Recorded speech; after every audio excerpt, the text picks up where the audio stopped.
بسم اللہ الرحمن الرحیم الحمد للہ رب العالمین والعاقبۃ للمتقین والصلاة والسلام علی سید الانبیاء والمرسلین۔ تحفہ نکاح کورس کے سلسلے میں آج پہلی اور ابتدائی درس کے ساتھ آپ کی خدمت میں حاضر ہیں۔ آج کے درس میں نکاح کے حوالے سے ہم جن نکات اور جن موضوعات پر بات کریں گے وہ تین ہیں۔ نمبر 1، نکاح کا معنی اور اس کا شرعی مطلب۔ نمبر 2، نکاح کا حکم۔ نمبر 3، نکاح کا تاریخی پس منظر۔ جہاں تک نکاح کے معنی اور مطلب کی بات ہے تو نکاح عربی زبان کا لفظ ہے اور عربی لغت، عربی ڈکشنری کے اعتبار سے یہ لفظ مختلف معانی کے لیے استعمال ہوا ہے۔ چنانچہ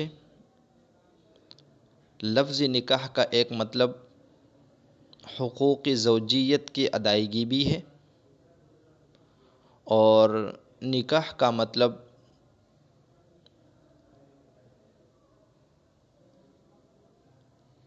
عقدی نکاح اور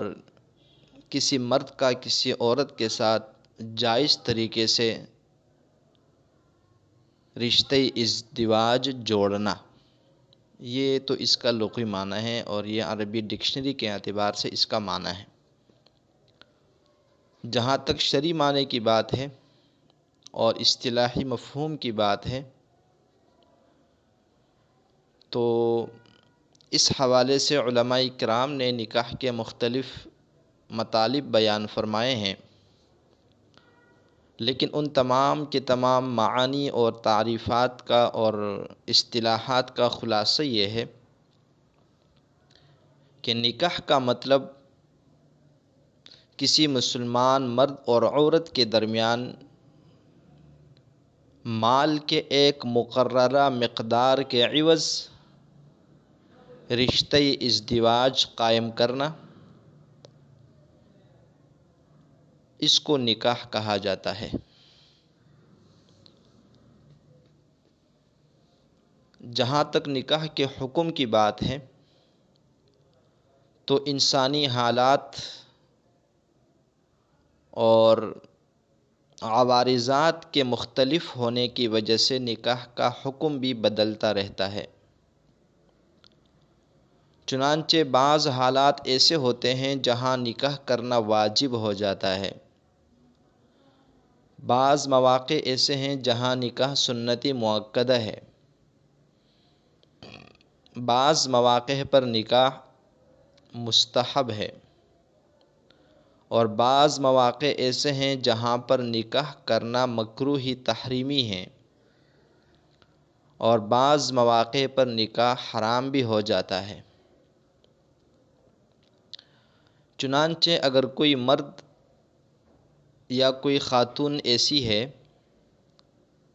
کہ نکاح نہ کرنے کی صورت میں گناہ کے اندر مبتلا ہونے کا خطرہ پیدا ہو جائے اور ساتھ ساتھ نکاح ہو جانے کے بعد مرد کے لیے عورت کے حقوق کی ادائیگی ممکن ہو اور عورت کے لیے مرد کے حقوق کی ادائیگی بھی ممکن ہو، تو ایسی صورت میں نکاح کرنا یہ واجب ہے۔ لیکن اگر مرد یا عورت کے لیے نکاح نہ کرنے کی صورت میں گناہ کے اندر مبتلا ہونے کا کوئی خطرہ نہیں ہے اور ساتھ ساتھ ایک دوسرے کے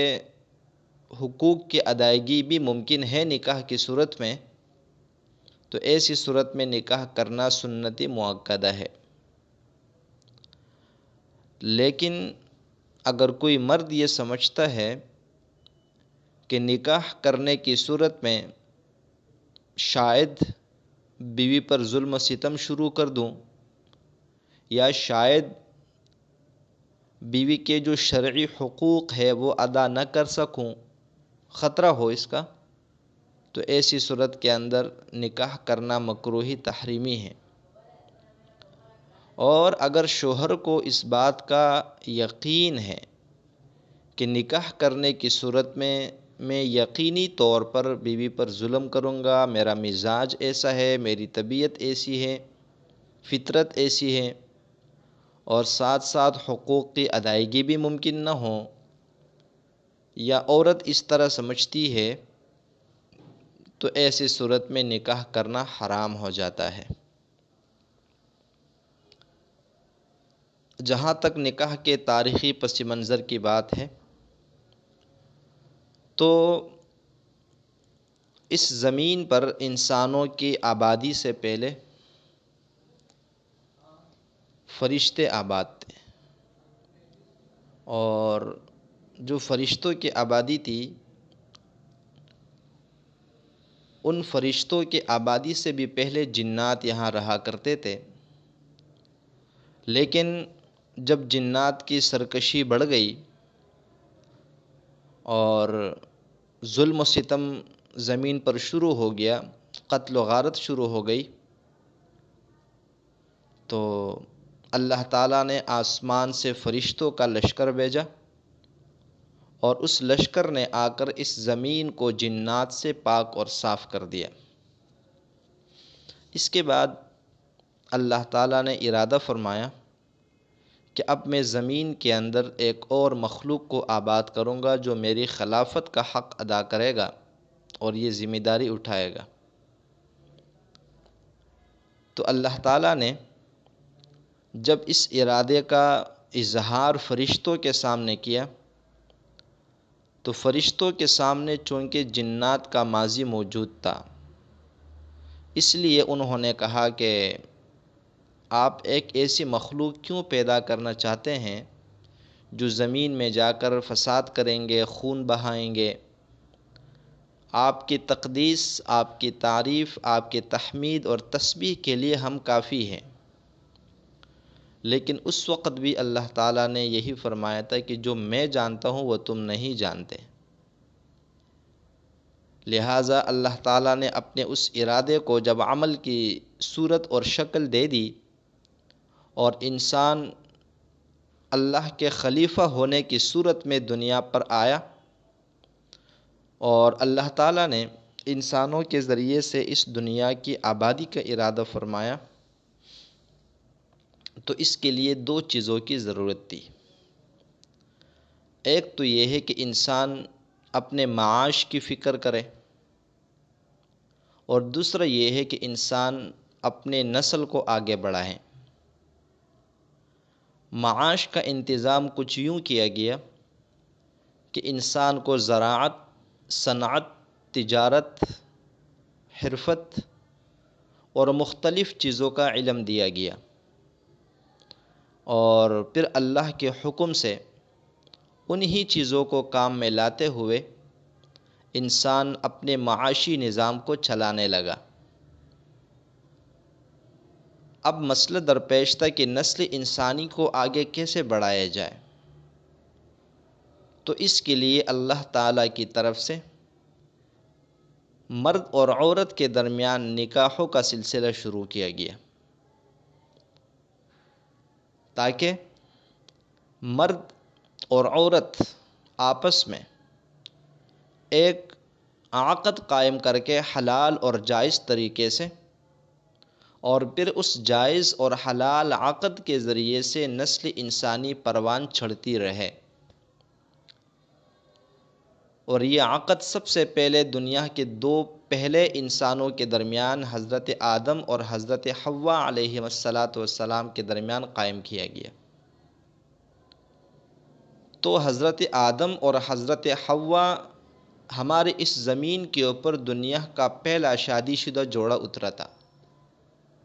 اور اس کے بعد آدم علیہ السلام کی اولاد، پھر ان کی اولاد، پھر ان کی اولاد، اور یوں اس طرح نسل انسانی آگے چلتی رہی، لیکن اس کے لیے جو سبب اور ذریعہ بنا ہے وہ عقدی نکاح بنا ہے۔ چنانچہ آج ہم یہ کہنے میں حق بجانب ہے کہ آج دنیا میں ہمارا وجود، آج دنیا میں ہمارا مقام، ہماری عبادتیں، ہماری تجارت، یہ سب کچھ عقدی نکاح کے مرہون منت ہے۔ نہ انسانوں کے درمیان جو پہلے انسان تھے، نہ ان کے درمیان عقدی نکاح ہوتا، نہ نسل انسانی پروان چڑھتی، ورنہ نہ ہم آج یہاں موجود ہوتے۔ لہٰذا نکاح کا تاریخی پس منظر یہ ہمیں بتاتا ہے کہ اس دنیا کے اندر اللہ تعالیٰ نے چونکہ اپنے خلیفہ انسان کے نسل کو آگے پھیلانا تھا، جس کا سورہ نساء کے اندر بھی ذکر ہے، اس لیے اس رشتے کی بنیاد رکھی گئی تھی۔ تو یہ کچھ بنیادی باتیں ہیں نکاح کے حوالے سے، جس میں نکاح کا معنی اور مطلب بتا دیا گیا، نکاح کا حکم بتا دیا گیا، اور نکاح کا تاریخی پس منظر بتا دیا گیا۔